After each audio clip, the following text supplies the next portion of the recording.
Hey, what is up, Warriors? It's the Quad Father here, and today we're talking about friends. Now, I want to ask you right up front, how many, and I want you to put it in the comment section right down below, how many friends do you actually have? Now, that's a tough question, actually, because when I was a kid, friends were friends, man. You either hung out with them or you didn't hang out with them, and that was your friends. Now there's Facebook friends, Instagram friends, there's followers, there's subscribers, there's all these different categories of people. But I'm talking about IRL, in real life friends. Put in the comment section below how many you have, because I say I have 3. Just 3 friends. Makes me sound like a loner, doesn't it? But, you know, last night, no, it was 2 nights ago, I went to the Lakers-Kings game, okay? And I went with my friend. Now, this is a friend who I've had for, 35 years. And that got me to thinking, what is a friend? How is it that he and I have been able to stay so close for so long? So I wrote down a few ideas, and I thought I'm going to give them to you, because knowing who your friends are and what they're about and are they really your friends is one of the keys to success in life, because one of the big disappointments in life is when your friends let you down or the people who you trust and care for disappoint you. So if you can sort this out, it will help you on your path to enjoyment of life. Okay? So one of the first things is notice who are the dramatic people. Who are the people who are always bringing drama into your life? You don't want those people around. Okay? Sometimes they're exciting. Sometimes they're invigorating. They make for great stories. But they're not always the people who are going to make you be the best you can be. Okay? So just think about who those people are. Okay? So then you get to choose, now, who are you going to keep around you? Well, that's kind of it's a difficult question, right? Because we have friends for different reasons. At least I do, and I admit it. And this is going to make me sound shallow or not very not very warm and fuzzy. But I've noticed, it was really through my college years, that I have friends for different reasons. I have friends that I want to hang out with when I want to laugh and have a good time and party and just throw caution to the wind and do those types of things. That's one kind of friend, and I can name a few friends who I have like that. I don't require them to be responsible for me or be there when I'm down and lift me up. That's another category of friends. Like, who do I call when I'm actually in need, when I'm not going to be the giver, but I'm actually going to be someone who's actually in need of someone who's not just going to tell me what I want to hear. Those are a different kind of friends. If I have someone who in my life who I just want them to affirm what I'm doing and what I want to do in my life, then I'm going to call somebody else. So that may sound a little shallow, but I think if it's calculated and you know why you're keeping these people in your life, then I think it's not shallow, because not everybody can be everything to everybody. I mean, but I have that one friend who I can share any idea with. He's not going to put me down. He's going to challenge me when I need to be challenged. We have the similar values. So I know that he's coming from the same place as I am, but that's a solid friend, okay? You don't get many of those in your life. Most of the people in your life, they're going to move through your life. Sad to say, but that's true, okay? So now if you thought about it, this was an interesting thing that I heard one time. If you took like your top 5 to 10 friends and you average their intelligence, how deep of a person they are, what their drive is, their kindness, their craziness, if you took all of those friends and averaged them in all those different areas, that's pretty much what you are.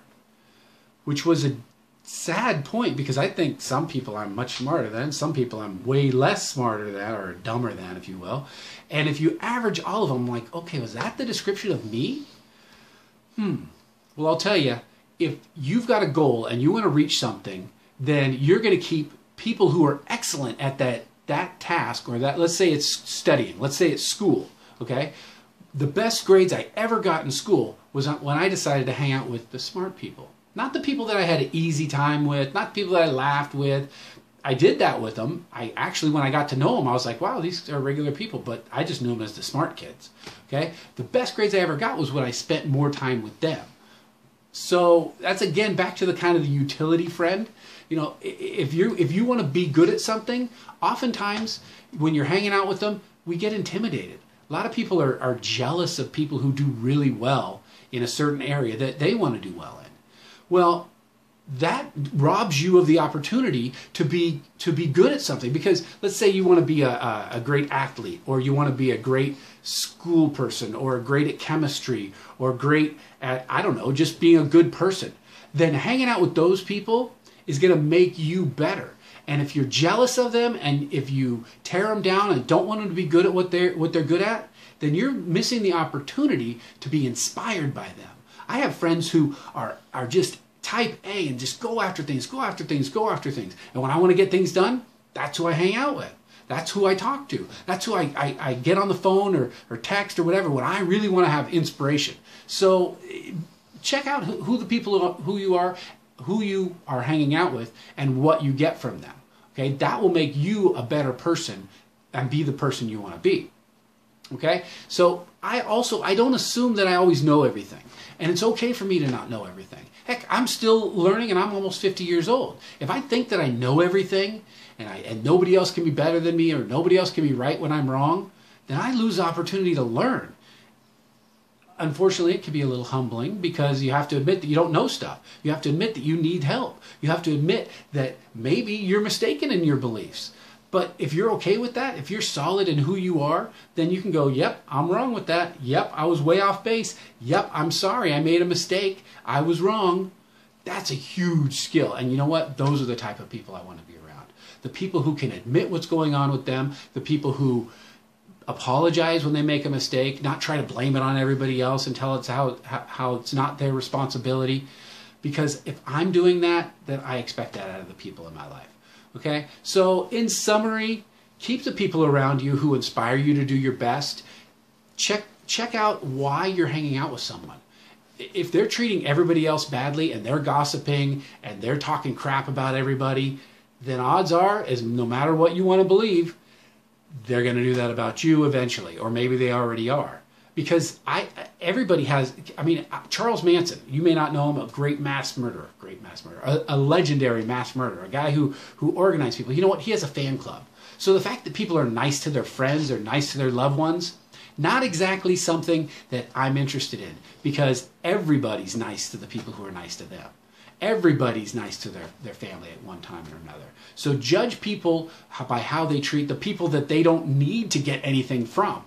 Okay? So how do they treat the waitress? How do they treat, just people who are walking by on the street? How do they treat them? That's how you'll know who their character is, and that's how you'll know if you want them in your life. Okay? So remember, in the comment section below, tell me how many friends you actually think you have. What's that number?